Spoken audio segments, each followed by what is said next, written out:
गुरु लोग शुरू किया जाए? गुरु लोग शुरू किया जाए कि नहीं? अरे आप ही लोग ना गुरु हैं, हम ही सीख रहे हैं आप लोगों से। चलिए आज हम लोग पढ़ने वाले हैं ओम्स लॉ के बारे में। ठीक है, ओम्स लॉ बेसिकली देता क्या है या किसके बीच का रिलेशन है। अगर एक मतलब एक सेंटेंस में एक वर्ड में खत्म करना हो तो ओम्स लॉ आपको रिलेशन देता है किसके किसके बीच में? करंट और पोटेंशियल डिफरेंस के बीच में। तो ओम्स लॉ एक ऐसा लॉ है जो ये बताता है अगर आप फिजिकल प्रॉपर्टीज लाइक टेम्परेचर ये चीज़ों को क्या रखते हैं, कांस्टेंट रखते हैं, तो जैसे जैसे आप वोल्टेज इंक्रीज करेंगे, क्या इंक्रीज करेंगे? वोल्टेज, वैसे वैसे करंट क्या करेगा? इंक्रीज करेगा। और जैसे आप वोल्टेज को डिक्रीज करेंगे वैसे करंट क्या होगा? डिक्रीज करेगा। या ये कह लीजिए किसी एक सर्किट में आप वोल्टेज करंट को क्या करते हैं? इंक्रीज करते हैं, तो उस सर्किट का वोल्टेज भी क्या करेगा? इंक्रीज करेगा। तो इन्हीं दोनों के रिलेशन को जैसे देखिए पहले कहा गया अगर हम वोल्टेज को क्या करते हैं? इंक्रीज करते हैं तो क्या चेंज होता है? प्रोपोर्शनली क्या चेंज हो रहा है? करंट। या अगर हम लोग करंट को इंक्रीज कर रहे हैं तो उसके प्रोपोर्शनली कौन चेंज हो रहा है? वोल्टेज। यहाँ पे एक प्रोपोर्शनैलिटी कांस्टेंट आया है कि नहीं आया है? देखिए कभी भी दो फैक्टर्स की अगर हम बात करेंगे तो हो सकता है एक तीसरा हिडन फैक्टर आए जो उस पर क्या करेगा? इन दोनों को रेगुलेट करेगा। या ये कह सकते हैं कि इन दोनों के रेशियो से वो क्या होगा? इन दोनों का पर्टिकुलर रेशियो होगा। तो कहा जाता है कि अगर हम टेम्परेचर को क्या रख दें? कांस्टेंट रख दें, और भी फिजिकल कैरेक्टरिस्टिक को क्या कर दें? कांस्टेंट कर दें, जिससे कंडक्टर पे चेंज ना आए। आप लोग देखेंगे और जानते हैं कि आयरन है ना, आयरन में कोई भी इलेक्ट्रिकल अप्लायंस है उसको ज़्यादा देर तक यूज़ करेंगे तो उसका वायर हीट होता है कि नहीं होता है ना? तो अगर आपको बता दिया जाए कि ये रेजिस्टेंस की प्रॉपर्टी है या उसका रेजिस्टेंस इंक्रीज हो रहा है, तो अगर हम टेम्परेचर या इस तरह की क्वांटिटीज को क्या रखते हैं? कांस्टेंट रखेंगे, तो जैसे जैसे हम वोल्टेज को क्या करेंगे? वोल्टेज को इंक्रीज करेंगे, वैसे वैसे करंट जो भी है वो भी क्या करेगा? इंक्रीज करेगा। ठीक है ना? स्पेलिंग पे मत जाइएगा क्योंकि स्पेलिंग क्या है? गलत लिखा हुआ है। तो बस भावनाओं पे जाइएगा, बह मत जाइएगा भावनाओं में, भावना तक पहुंचिएगा। ठीक है? तो करंट इंक्रीज किया, सॉरी वोल्टेज इंक्रीज किया तो क्या हो गया? करंट इंक्रीज किया। तो करंट इंक्रीज करेगा तो उसका जो वर्किंग कैपेसिटी है या एनर्जी देने की कैपेसिटी वो क्या होगा? इंक्रीज होगा। एक नॉर्मल आप जानते होंगे कि अभी तो हम लोग एलईडी बल्ब यूज कर रहे हैं, लेकिन पिछले कुछ सालों से ये जो येलो वाला बल्ब होता था, देखिए बल्ब बहुत खतरनाक बना है। ठीक है? तो ये हंसना मत यार, मैं पहले ही बोला हूँ बहुत खतरनाक कलाकारी करूँगा। ठीक है? ये अब इसमें ऐसे टंगस्टन लगा होता था कि नहीं, फिलामेंट, टंगस्टन के बाद फिलामेंट लगा होता था, तो जैसे जैसे आप वोल्टेज इंक्रीज करते थे ये और तेजी से क्या करता था? चलता था। जैसे वोल्टेज डाउन हुआ तो इसकी इफिशियंसी क्या हो गई? खत्म हो गई कि नहीं होगी? मतलब लो हो जाता है कि नहीं हो जाता? तो वही बात है। तो क्यों ऐसा कहा जाता है कि टेम्परेचर को हमको क्या रखना है? कांस्टेंट रखना है, या फिजिकल कैरेक्टरिस्टिक को कांस्टेंट रखना है? फिजिकल कैरेक्टरिस्टिक को अगर आप कांस्टेंट नहीं रखेंगे तो उसके वर्किंग को क्या करेगा? चेंज करेगा। इसको ऐसे समझ सकते हैं, हवा ना चल रहा हो, मतलब कोई एयर ना चल रहा हो, तब साइकिल चलाइए, और हवा चल रहा हो उसके अपोजिट में साइकिल चलाइए, क्या होगा? तो अपोज किया ना तो पावर ज़्यादा लगेगा कि नहीं लगेगा? लॉस ऑफ एनर्जी हो रहा है कि नहीं हो रहा है? तो उसी तरह से अगर जैसे जैसे टेम्परेचर बढ़ाएंगे तो यहाँ पे इफिशियंसी उसकी क्या हो जाएगी? घट जाएगी। ठीक है? इसका एक्सपेरिमेंट भी है, तो यहाँ से आपको मिलेगा जो ये यहाँ से इस इक्वेशन से अगर हम बात करें, आइए, तो V प्रोपोर्शनल क्या था? I था, और I प्रोपोर्शनल क्या हो सकता है? V हो सकता है। बट हम लोग इसी को लिए हैं और V इज इक्वल टू हम लोग क्या लिखते हैं? IR या IRI। यही आपका क्या है? वो कांस्टेंट वैल्यू है जिसको हम लोग क्या बोलते हैं? रेजिस्टेंस बोलते हैं। क्या बोलते हैं? रेजिस्टेंस। और यही ये किससे मिला है? ओम्स लॉ से मिला है। किससे मिला है? ओम्स लॉ से। अभी ओम्स लॉ वेरीफाई करने का भी एक है। ठीक है? तो यही अब होता क्या है कि आपका आर का जो वैल्यू आया वो क्या आया? V अपॉन I आया। तो एक बात बताइए, ये क्या बोला, R is equal to V upon I। तो आपको भी पता है वोल्टेज है, करंट है और रेजिस्टेंस है, तो जब आप इसको बढ़ाएंगे तो ये भी क्या होगा, बढ़ेगा। यहाँ से ये कह रहा है कि ये हमेशा क्या रहेगा, फिक्स रहेगा, ठीक है ना। आपको क्या नहीं चेंज करना है, टेम्परेचर नहीं चेंज करना, उसके फिजिकल कैरेक्टरिस्टिक से कोई छेड़छाड़ नहीं करना है, तब ये क्या रहेगा, कांस्टेंट रहेगा। और यही क्या है, ओम्स लॉ बताता है। अब देखिए इसका जब वेरिफिकेशन किया जाएगा तो क्या होगा, मैं एक जनरल सेटअप बना रहा हूँ, बताइएगा आप लोग सही है कि नहीं। यहाँ पे प्लस माइनस, ठीक है। यहाँ पे एक रेजिस्टेंस होगा, यहाँ से क्या लगा हुआ है, वोल्ट मीटर लगा है। यहाँ पे आपका एक वेरिएबल रेजिस्टेंस लगा है जिसको रियोस्टेट बोलेगा, ठीक। ये प्लस हो गया, ये क्या हो गया, माइनस। यहाँ पे आपका इसी जगह की लगा होगा और हम यहाँ पे ना एमीटर ऐड कर दे रहे हैं, ठीक है ना। एक स्कीमेटिक डायग्राम बना है, मतलब कंप्लीट डायग्राम नहीं हो सकता है, बट जो जो नेसेसरी है वो बना रखे हैं। ये आपका रेजिस्टेंस है, हम ये पॉइंट क्या ले लिए, ए ले लिए, और इसको क्या ले लिए, बी। आपको पता है कि जो इसका वोल्ट पॉजिटिव होगा वो बैटरी के पॉजिटिव से है। आप अपने बुक में चेक कर सकते हैं, जो वोल्ट मीटर का पॉजिटिव है वो क्या है, सोर्स के पॉजिटिव से जुड़ा हुआ है। यहाँ पे हम प्लस लगा देंगे, यहाँ क्या लगा देंगे, माइनस। और आपको ये पता होना चाहिए जो सोर्स का नेगेटिव है उसके नेगेटिव से किसका नेगेटिव ऐड होना चाहिए। हाँ, ये देखिए यहाँ पे प्लस दिया है, यहाँ पे माइनस दिया है, एग्जैक्टली दिया है कि नहीं दिया है, सही है, कोई किसी को प्रॉब्लम। ये रियोस्टेट है जिसको हम लोग बोलते हैं वेरिएबल रेजिस्टेंस, इसको यहाँ पे हम लिख देते हैं RH। अगर ये क्या रिप्रेजेंट कर रहा है, वेरिएबल रेजिस्टेंस। क्या रिप्रेजेंट कर रहा है, वेरिएबल रेजिस्टेंस। ये देखिए ये वोल्ट मीटर है, क्या है, वोल्ट मीटर किसको मेजर करेगा, वोल्टेज को, नेम में ही है, क्या मेजर करेगा, वोल्टेज।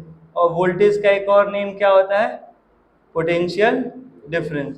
ये किसको मेजर करेगा, करंट को। इस डिवाइस को क्या बोलेंगे, वेरी गुड। और यहाँ पे ये देखिए अभी कुछ नहीं लगा हुआ है, आपको बता दें की का बहुत सारा सिंबल है, ये ऐसे भी दे सकता है, फिर यहाँ पे ऐसे भी दे सकता है, ये सर्कल करके यहाँ पे लगा देगा तो ये क्या है, क्लोज पाथ है कि ओपन पाथ है, ये क्लोज पाथ है, करंट फ्लो कर रहा होगा। और ये कौन सा पाथ है, ओपन है, करंट फ्लो नहीं कर रहा है। वेरिफिकेशन ये लाना है कि अगर हम वोल्टेज बढ़ाएंगे तो करंट क्या होगा, बढ़ेगा, या अगर हम करंट घटाएंगे बढ़ाएंगे तो वोल्टेज भी क्या होगा, घटेगा और बढ़ेगा। तो यही करेंगे।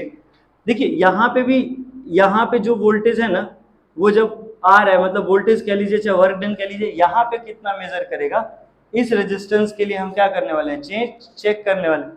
देखिए आपके बुक में ना दो चीजें आएगा, एक आएगा रेजिस्टेंस और एक आएगा रजिस्टर, ठीक है ना। एक रेजिस्टेंस आएगा और एक क्या आएगा, रजिस्टर। रेजिस्टेंस फिक्स वैल्यू होता है और रजिस्टर एक ऑब्जेक्ट होता है जिसकी वैल्यू क्या है, फिक्स है। तो सामान्य तौर पे इन जनरल वो क्या कर देगा, कहीं कभी वर्ड रेजिस्टेंस यूज करेगा, कभी वर्ड रजिस्टर। जैसे ये स्क्रीन है ना, ये इसकी फिक्स वैल्यू है, दिस इज कॉल्ड रजिस्टर। क्या कहलाएगा, रजिस्टर, ठीक है ना। और एक हम छोटा सा डायोड, मतलब एक जो रेजिस्टेंस जो होता है उसको लगा दे तो हम सिंपली क्या बोल सकते थे, रेजिस्टेंस है।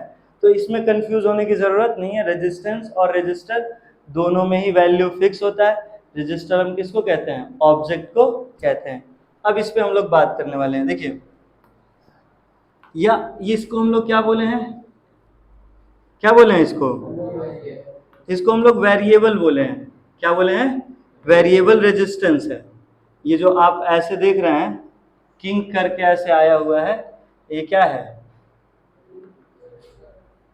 वेरिएबल रेजिस्टेंस है। अब ये बताएं कैसा होता है, पतंग वाला जो होता है ना जिसपे धागा मंजा लपेटते हैं, तो उस पे देखिएगा कि कई सारी लाइनिंग आ जाती है ना, तो उस पर जितना ज़्यादा लपेटेंगे उसका लेंथ उस पर बढ़ेगा कि नहीं बढ़ेगा। तो सेम उसी तरह से ये भी एग्जैक्ट वैसे ही होता है। और इस पर एक कैप लगा होता है जिसको हम आगे पीछे क्या करते हैं, मूव कराते हैं। जितना मतलब लेंथ बढ़ेगा तो रेजिस्टेंस क्या होगा, बढ़ेगा, और जितना लेंथ घटेगा उतना रेजिस्टेंस क्या होगा, जितना लेंथ घटेगा रेजिस्टेंस क्या होगा, घटेगा। तो ये एक्सपेरिमेंटल सेटअप है, आपके स्कूल के इंटरनल वाइवा में आपको दिया जा सकता है, पूछेगा क्या हो सकता है, कैसे सेटअप लगाना। ये आपका एक मतलब अगर पर्टिकुलरली हो जाए तो, नहीं तो ऐसा कोई है नहीं, ठीक है। आप भी जानते हो, हम भी जानते हैं, आप पता नहीं जानते हो या ना जानते हो, लेकिन हमको अच्छे से पता है कितना प्रैक्टिकल और कितना वाइवा होता है। खैर ऐसे ही नहीं कराते हैं लोग, तो बाद में कराने का कोई मतलब नहीं होगा, बस बहुत कर देंगे लोग तो आपको सेटअप करके दिखा देंगे ऐसे ऐसे होता है, ठीक है ना। अब देखिए हुआ क्या, ये सारा सेटअप लगा दिया, इसको जैसे ही हम क्या करेंगे, प्लग ऑन करेंगे, यानी कि की को ऑन करेंगे, इसमें करंट क्या करेगा, मूव करना शुरू करेगा। तो ये रेजिस्टेंस को चेंज कर रहा है, क्या कर रहा है, रेजिस्टेंस को चेंज करेगा। तो जब रेजिस्टेंस चेंज होगा तो करंट भी क्या होगा, चेंज होगा। तो सपोज दैट कि आपने इसमें लेंथ बढ़ाया, तो सपोज दैट कि यहाँ से करंट पहली बारी में क्या आया, I1 आया, पहली बारी में करंट क्या आया, I1। तो यहाँ पे जो वोल्टेज ये मेजर करेगा, ये क्या मेजर करेगा, V1। क्या मेजर करेगा, ये देखिए, ये यहाँ से जैसे आप सुने हो ना कि पाकिस्तान न्यूज़ पे अक्सर देखे हो, पाकिस्तान वाले कहते हैं कि भारत ज़्यादा पानी क्या कर रहा है, छोड़ रहा है।